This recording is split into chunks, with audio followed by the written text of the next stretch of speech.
and welcome to Daily Debrief brought to you by People's Dispatch. I'm Pragya. We begin with the crisis the world has ignored for too long. On Sunday, 59 migrants, including 11 children and an infant, died while attempting the world's riskiest route into Europe, the Mediterranean Sea to Italy. And next, in a dangerous escalation, the United States flew a fighter jet through the Taiwan Strait on Monday after sending nuclear submarines to South Korea over the weekend. And the baby food shortage in the United States enters its second year, with families still desperate to find the formula they need. A terrible disaster struck off the southern Italian shore on Sunday, leaving authorities to recover 59 people, including 12 children, from the wreckage of a boat that set off from Turkey days ago. More than 220 people have died in 2023 while trying to cross into Europe via the Mediterranean Sea. European governments have hardened their stance towards immigrants and those who want safer transits to Europe.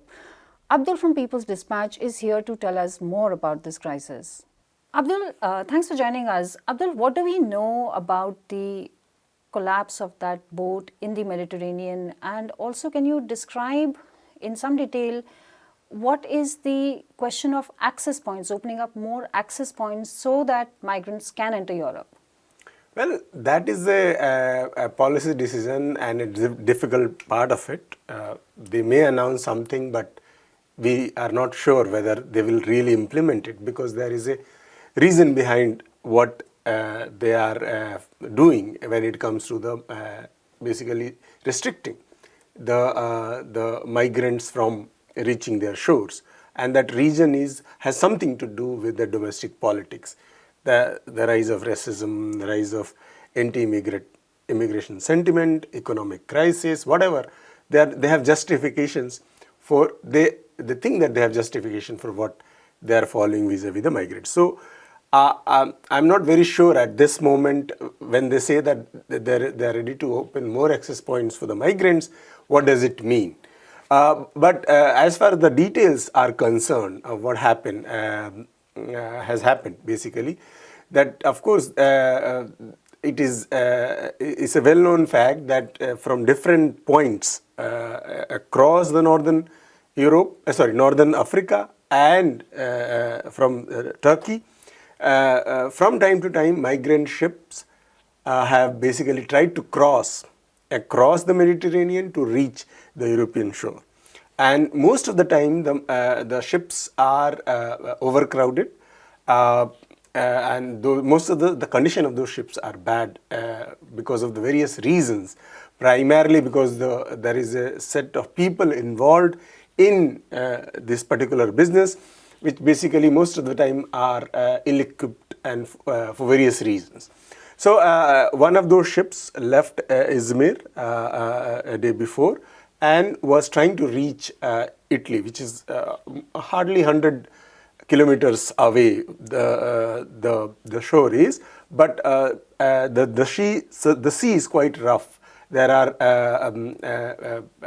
structures which basically basically cause accidents from time to time. But that one the ships basically collided with a rock formation and ultimately led to drowning of most of the passengers. As per the latest report, around 60 to 100 people are either confirmed dead or missing, and it is the numbers can go higher. So these are the details. Most of the people who were there on that boat are from Pakistan, Afghanistan, countries like Syria, and some other countries. And of course Turkey. Of course Turkey, from Middle East and Asia. So these are the basic details which we have so far. Right, Abdul, from time to time we hear it said that there is a debate about migration, there's a debate about refugees, but it's not really a debate, is it? You have right-wing governments which are keen to play a certain kind of politics over it and to prevent access. Can you tell us a little more about the reasons for people to migrate, especially now? and Yeah. this politics? Well, that is the most important part. The basic reason for most of the people in Asia, Africa, or in other parts of the world to migrate is basically searching for better conditions, Right. economic conditions, primarily, sometimes political, but mostly economic conditions. And the reason behind them looking for better conditions in Europe or in the advanced Western countries is basically the policies adopted by Europeans and Americans most of the time. The war against the African countries or the Asian countries, for example, Afghanistan, sanctions against those countries, loot of their resources using imperialist interventions from time to time. If there is no war, there are different other ways of kind of making countries from Africa, from Asia, from Latin America, economically dependent and subjugated, so that their economic growth, their realization of their economic potentials are always underutilized.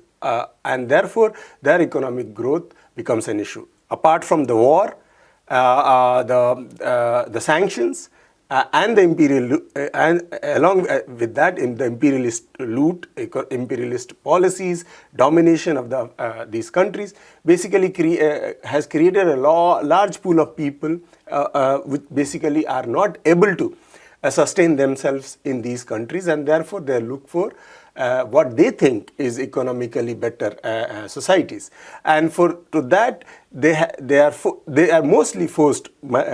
This is they are victims of the forced migration, and therefore they try to go. But the Europeans who have caused this distress, which forces people to migrate from their societies, are not ready to accept people. And if you see the amount of money they spent on maintaining a border force called Right. Frontex, maintaining the anti-migration policies, the kind of hatred the right-wing, even the centrist parties in Europe have vis-a-vis migrants. They blame the immigrants for all the economic and social issues they are facing in their countries. So the hatred and the forceful policies and they have adopted basically prevents the migrants from reaching to European or the American countries, which basically creates a vast space for kind of human trafficking. All right. And that basically leads to this kind of tragedies. According to International Organization of Migration, more than 26,000 people have been either missing or dead in only in Mediterranean and nearby seas in last say 8 to 9 years. So that shows that the amount of people who are basically being victim to the European policies, the Western policies of both of creating destruction and causing the distress, and not allowing the migrants to reach their shores. Right, Abdul. Thanks a lot for joining us. A United States military plane flew over and across the Taiwan Strait on Monday, 27 February. It's not the first time the US has made its force visible in the region, which China and others have said endangers its peace and stability.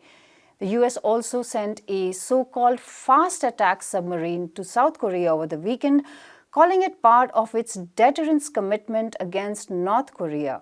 Next month, Korea and the US hold exercises. Anish from People's Dispatch joins us to discuss this steadily rising graph of escalation. Thanks for joining us, Anish. So, Anish, let's begin with what is the United States' idea of a free and open Indo-Pacific. They're sending armed, sort of like, making these parades of guns and weapons. What's this free and open society they're building like this? Well, in the case of Taiwan, as you spoke about, the flying of a military jet by no means comes within any kind of mandate about free and open waterways, no matter how you put it. It does not come under any kind of innocent passage, as they say, when it comes to laws concerning international waters.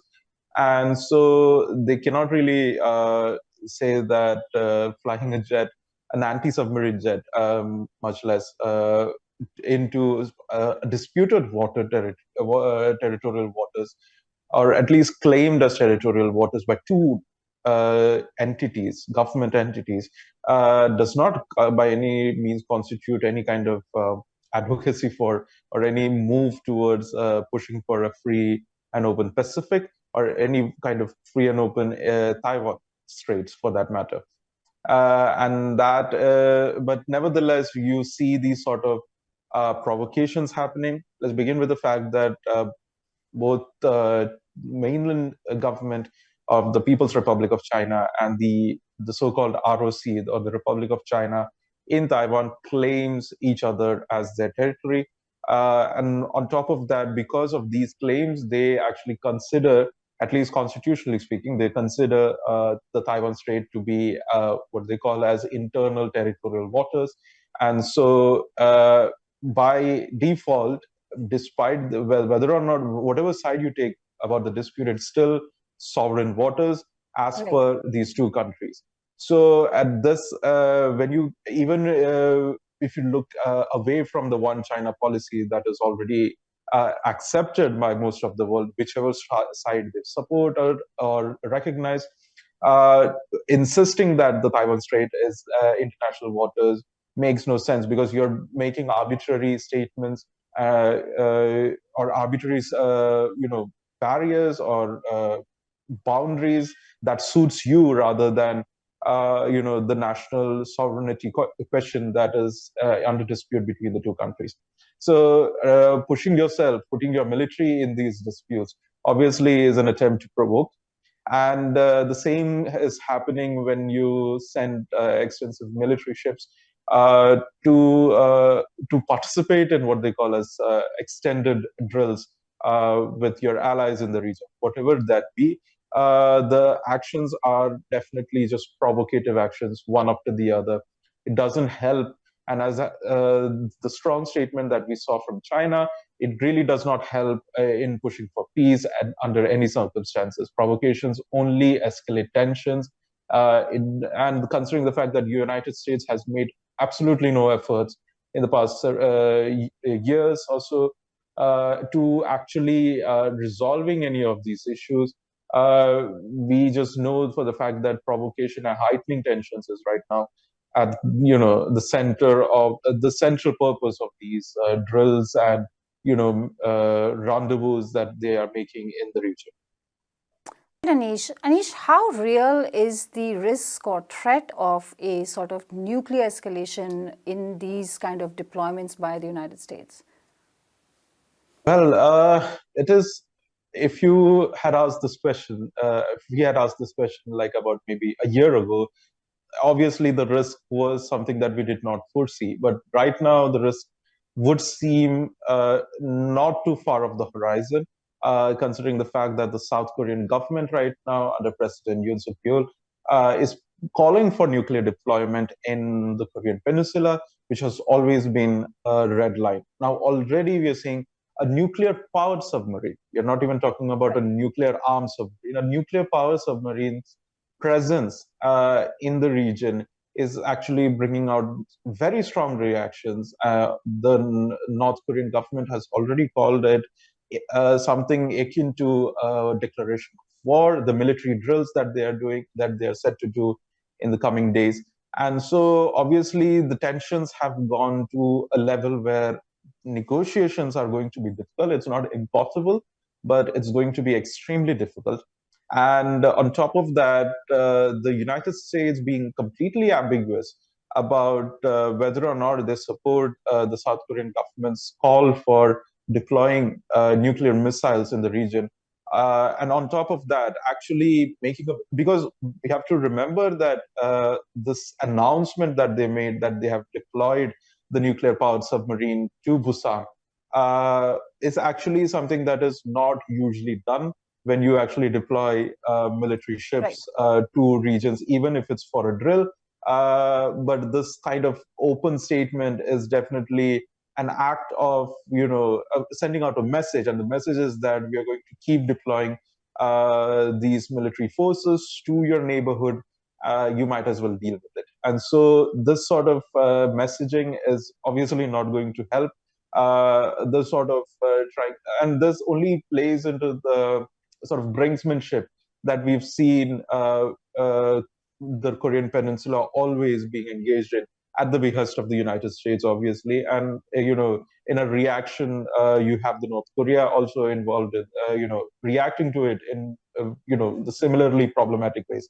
So this kind of situation is definitely not, and I've said this before, and at the risk of reiterating myself, this region was not known for, this level of tensions before. Right. It is something quite recent. We haven't seen such level of tensions since Vietnam War, and this is not an ideal state to be in, especially when countries are essentially asked to choose sides, are being asked to choose sides even in conflicts that are very far, thousands of miles away from them. So this situation is going to definitely keep escalating. And as you said, like nuclear, U.S. ambiguity on the question of nuclear deployment in the region is only adding to the fuel at the moment. Right, Anish, thanks for bringing us up to speed on this. Baby food is short in supply in the United States, and parents are scrambling to find the formula they need, especially in rural areas. 1 year ago, Abbott closed its nutrition factory in the US and Reckitt recalled infant formula, weakening the supplies. The bigger issue here is intense multi-million lobbying by companies that make commercial formula, which experts do not recommend raising children on. But breast milk isn't getting the priority it deserves. Anna from the People's Health Movement joins us via video conference. Anna, thank you for joining us. Anna, so it's 1 year of the infant formula shortage. What's the situation right now in the United States? Well, essentially, things have picked up from last year, and the situation is somewhat better. But if we compare things to how they were before February 2022, we can still see that a lot of people in the US are reporting that they're having trouble in finding infant formula that they need for feeding babies. So, just a small recap. What happened was that in February last year, there was a closure of an Abbott plant in Michigan. And that was because that's were reported from babies who had consumed Abbott formula, and which was later found that it was infected by Chronobacter. So since February last year, and because Abbott held so much of the market, of the infant formula market in the US, people have been struggling in finding the amount of formula, the type of formula that they needed. So with time, the US government has flown in formula from other countries. They have relaxed import regulation, but still it hasn't quite been enough to meet the demand, especially in among some groups. So, for example, if we look right now, people in rural areas are having particular difficulties in accessing formula. That means that supermarkets in smaller towns in this kind of in this part of the US have lower stocks, so people are forced to travel around, to drive around to try and find the formula they need. This, of course, means that you have to allocate more time, you have to find more money to buy gas, to actually go to another town and find that formula if it's there at all. So it's having quite a toll on the people on the people who need support the most. So especially again for families in rural areas and for working class families. Right, you said the government hasn't really been able to solve the problem. What would solve the problem?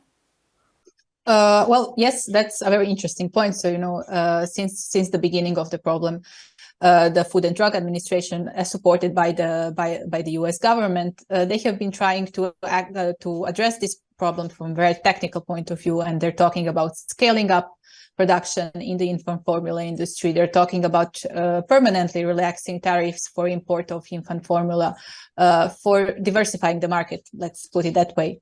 But essentially what they're not doing is considering the alternatives, and the alternatives are what health policy experts have been advocating for years. So it's not, one of the one of the biggest problem is that so many people actually rely on baby formula in the US to feed their children instead of having access to alternatives like breastfeeding or human meal banks. So it's an actual change in this field would mean that there is a significant shift in labor policy to begin with, so that there is a paid and mandatory parental leave, a maternity leave, which would boost breastfeeding rates and encourage people to actually be able to breastfeed. And then, of course, there's a whole lot of measures that can be taken in the workplace to actually promote in practice breastfeeding rather than just relying on slogans and like just sharing data without actually being ready to implement it in practice. So this is something that that should be seen in the next period, and maybe a significant shift in how the FDA and the US government are approaching this would be a better way. Now, unfortunately, because the infant formula producers are so strong in the US, this is unlikely to change. So that, for years they have been throwing money literally at lobbying efforts, at lobbying the government to essentially rely completely on them and not even consider that there are other things that could be taken up in this particular way. So just to wrap this up, just a very concrete example, the FDA at the end of last year, they came out with a report, actually an evaluation of the response to the infant formula shortage. And what's interesting is that they're still talking about how they need to strengthen the industry, how they have to work with the industry so this kind of thing doesn't happen another time. But the whole report, it doesn't even think about what else could be done. It's not about strengthening the industry even more, but it's finding a way of feeding babies without relying so much on them in general. Right, Anna, and thanks a lot for that update. And that is all we have for you today. Thank you for watching Daily Debrief. Do come back to us tomorrow. You can visit our website for more People's Dispatch stories and watch our regular updates on Facebook, Twitter, and Instagram.